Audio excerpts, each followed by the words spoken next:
আসসালামু আলাইকুম। আমি রিয়া মার্জি।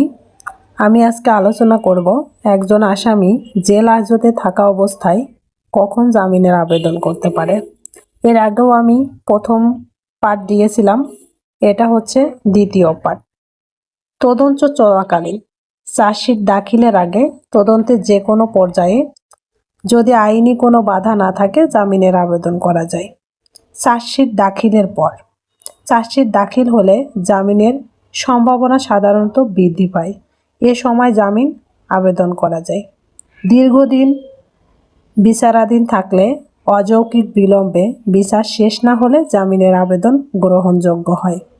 বিশেষ আইন ব্যতীত সাধারণ অপরাধে ফৌজদারি কার্যবিধি অনুযায়ী জামিনযোগ্য অপরাধে জামিনের অধিকার হিসাবে এবং অজামিনযোগ্য অপরাধে আদালতের বিবেচনায় জামিন পাওয়া যায়।